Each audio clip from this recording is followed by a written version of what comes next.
Hello बच्चों, क्या हाल चाल। आशा करते हैं आप सभी लोग स्वस्थ और मस्त होंगे। बच्चों, आज हम लोग क्लास 10 के मार्किंग सिस्टम में जो बेस्ट ऑफ 5 सब्जेक्ट रूल है उसके बारे में डिस्कस करेंगे। बच्चों, जो मेट बनेगी ना, इस बार उसमें बेस्ट ऑफ 5 सब्जेक्ट रूल को अप्लाई किया जाएगा। बच्चों, यदि आप सीबीएसई बोर्ड की ऑफिशियल साइट पे जाओगे तो बेस्ट ऑफ 5 सब्जेक्ट रूल को बिल्कुल डिटेल में डिस्कस किया गया है। मैं सीबीएसई बोर्ड की ऑफिशियल साइट से ही बेस्ट ऑफ 5 सब्जेक्ट क्या होता है वहाँ से ये चीज़ें उठाया हूँ। साथ में कुछ एग्जाम्पल मैं खुद सेट करके आपको समझाने का प्रयास कर रहा हूँ। ठीक बच्चों, देखो बच्चों, इस पर क्या लिखा है, the main percentage is to be decided by the mark obtaining one language subject. बात समझ बच्चों कि एक language subject that is English. इस चीज सुनो बच्चों कि जो मेन परसेंटेज होगा वो कहां से डिसाइड होगा, bye the mark obtaining one language subject that is English. मतलब इंग्लिश तो कंपलसरी है, चाहे इंग्लिश में आप कम पाओ चाहे ज्यादा पाओ, उसको एक किया जाएगा। ठीक, and other 4 subject from which student secure high score. और अदर 4 सब्जेक्ट कॉम्बिनेशन कुछ भी हो सकता है जिसमें आप मैक्सिमम मार्क अटेंड करोगे, उसको लेके 5 सब्जेक्ट को लेके आपका परसेंटेज बनेगा। क्या मतलब बच्चों, जैसे मैंने एक कैटेगरी ए कर दिया, कैटेगरी बी कर दिया। मैंने एग्जांपल के तौर पे क्या कहा कि हर जगह आपको मैथ, साइंस, एसएसटी, इंग्लिश, ये 4 सब्जेक्ट पढ़ना है। Math, science, SST, English. अच्छा, किसी किसी स्कूल में क्या होता है कि यही 5 सब्जेक्ट होते हैं, मैथ, साइंस, एसएसटी, इंग्लिश और हिंदी।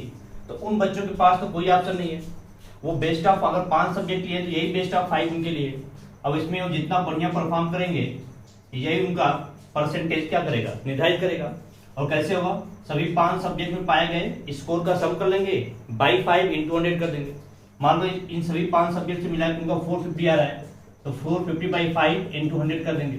ठीक बच्चों, बात समझ आ रहा है। 500 टोटल 500, 450 बाई 500 इंटू 100, ये कैंसिल होगा, यहाँ से कितना आ जाएगा 90%। अब क्या होता है बच्चों, कुछ स्कूल में आपको एक्स्ट्रा सब्जेक्ट के रूप में ऑप्शन दिया जाता है। आप ऑप्शन ले सकते हो, जैसे मान लो कहीं पे आईटी चल रहा है, किसी स्कूल में आईटी चल रहा है, किसी स्कूल में बैंकिंग है या आर्टिफिशियल इंटेलिजेंस है।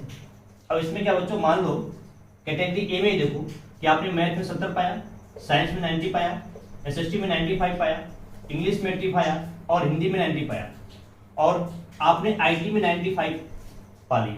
आईटी में क्या कर लिया आपने, 95 फाइंड आउट कर लिया। उस केस में आप क्या करोगे बच्चों, आईटी के सब्जेक्ट को मार्क को, मान लो आपका मैथ में कम आया, इन सभी सब्जेक्ट की तुलना में मैथ में आपने 70 नंबर पाया, तो अगर परसेंटेज कैलकुलेट करना होगा तो बेस्ट ऑफ 5 रूल क्या कहता है कि अदर 4 सब्जेक्ट में, इंग्लिश को छोड़ो तो आपके पास 4 सब्जेक्ट क्या पड़े, मैथ, साइंस, एसएसटी और Hindi. Math, science, SST, Hindi में अगर किसी में आपने कम पाया है तो आप ऑप्शनल सब्जेक्ट से रिप्लेस करके, ऑप्शनल सब्जेक्ट से उस सब्जेक्ट को रिप्लेस करके आप अपनी मेरिट को काउंट कर सकते हो। मींस अब क्या करो, मैथ को रिप्लेस करके आईटी लेके आ जाओ, मैथ को रिप्लेस करके आईटी लेके आ जाओ। इस बेस पे आपका क्या हो जाएगा, अब मैथ को ना लेके आप अपने बेस्ट 5 सब्जेक्ट का कॉम्बिनेशन क्या बनाओगे परसेंटेज बताने के लिए। एक तो साइंस हो गया आपका, एक एसएसटी हो गया, एक इंग्लिश हो गया, एक हिंदी है और एक आईटी।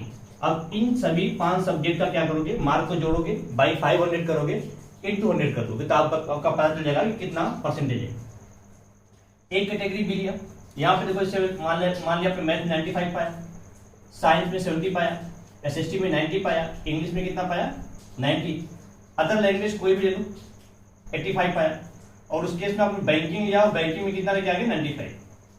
अब इस केस में क्या करना है बच्चों, देखो इंग्लिश तो रिप्लेस होगी नहीं, मैंने यहाँ पे एग्जांपल लिया है, अभी बाद में समझाऊंगा।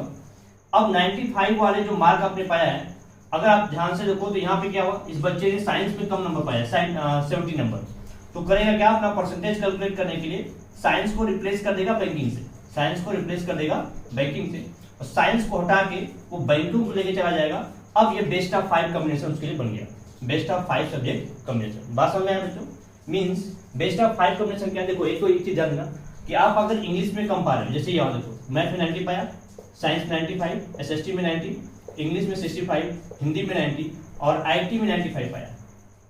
अब अगर ध्यान से देखो तो सबसे कम किसमें है, इंग्लिश में सबसे कम है, लेकिन वो चाह कर भी इंग्लिश को रिप्लेस नहीं कर पाएगा। बेस्ट ऑफ 5 रूल यही कहता है कि आप वन लैंग्वेज सब्जेक्ट इंग्लिश को रिप्लेस नहीं कर पाओगे, बाकी अदर 4 सब्जेक्ट को आप अपने ऑप्शनल से रिप्लेस कर सकते हो, ठीक है, लेकिन इंग्लिश को रिप्लेस नहीं कर पाओगे। तो यही है आपका बेस्ट ऑफ 5 सब्जेक्ट। आशा करता हूँ ये चीज समझ में आई होगी। इस बार आपका परसेंटेज बेस्ट ऑफ 5 के हिसाब से बन जाएगा, आप इसे अप्लाई कर सकते हो, ठीक बच्चों। और रिजल्ट की सूचना जहां तक है कि वो 15 मई के आसपास ही आपको रिजल्ट देखने को मिलेगा। बहुत ज्यादा परेशान होने की जरूरत नहीं है।